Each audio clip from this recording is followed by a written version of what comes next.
fastest land mammal in North America. They're not as sensitive to noise as some of the other animals in the reserve, but they trust their eyes, so stay down and hidden to prevent them from bolting.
You found the tower.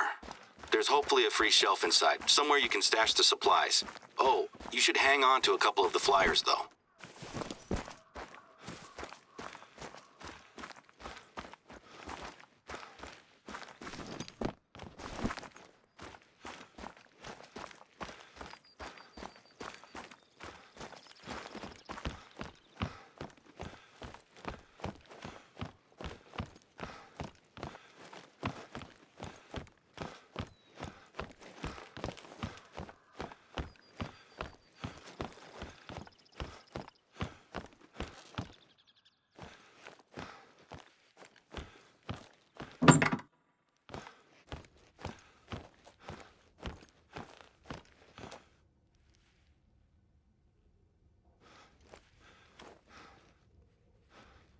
Fantastic. That tower should have everything it needs now. How's the view from up there? It's great to have a hunter like yourself around. I'm grateful for your help with the supplies. I can't wait to hear your Silver Ridge hunting stories. Things have been quiet here recently. But with a hunter of your caliber on the reserve, we're gonna show folks that this is still the best place in the Rockies to hunt.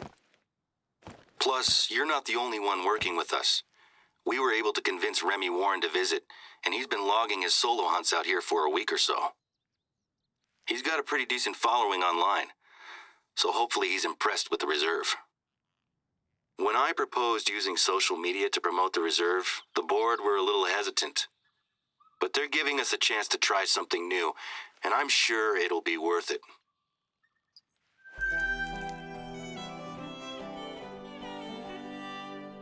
So I suppose you were wondering why I wanted you to grab the flyers, right?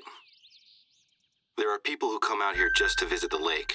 I'm fine with people standing on the shore, but until we know exactly what's going on, we need to keep people out of it. I had these flyers made up so we can pin them to our bulletin boards.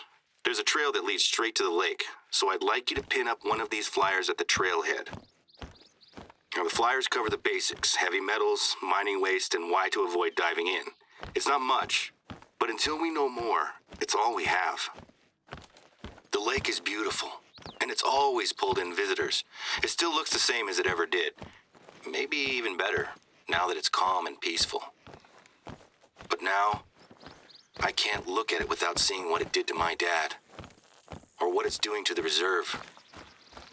People discover that we have one contaminated lake and assume that the reserve isn't worth visiting anymore. So far, the local wildlife seems okay, but our bookings for visitors, and especially hunters, have dried up. I have a few contingency plans that I want to try out. I'm a little nervous, though, as our board can be a little conservative. And if my ideas don't involve pulling in hunters, it can be really tricky to get them on board. It was easier to convince the board to invite yourself and Remy into the reserve, given that you're both hunters with good reputations. I'm glad you said yes.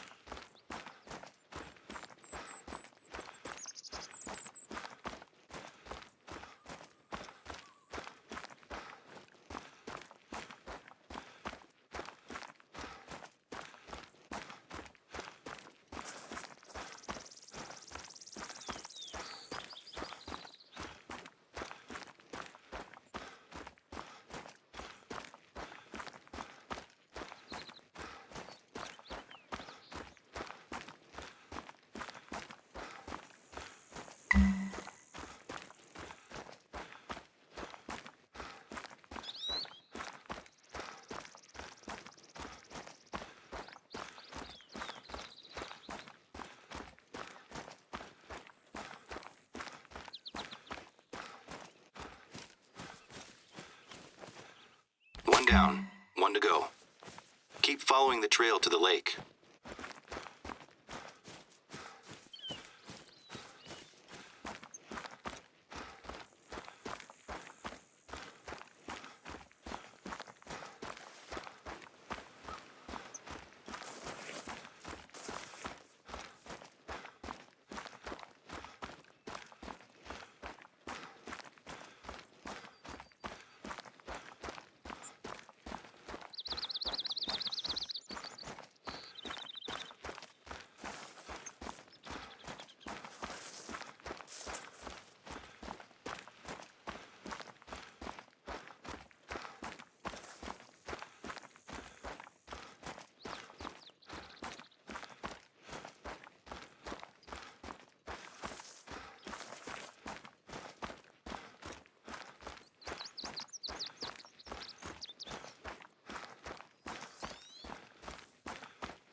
Take a look at the water. If I hadn't told you, would you suspect that the lake was dangerous?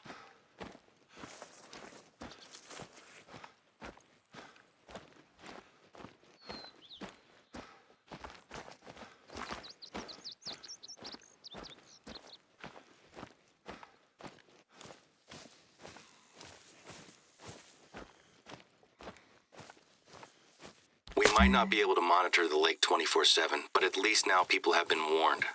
Thanks for taking care of that. It's such a strange feeling to be publicizing the very issue that is hurting us at the moment. I know it's the responsible thing to do, but it still feels slightly like self-sabotage. Our summer season has already started, and normally, this whole area would be covered with hikers.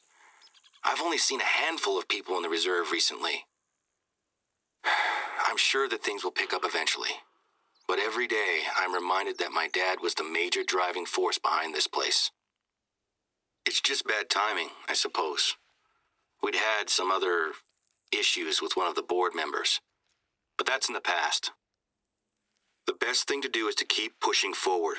I've got some big plans to help turn things around. Who knows? Maybe we'll have this place at full strength by the time my dad gets back in the saddle.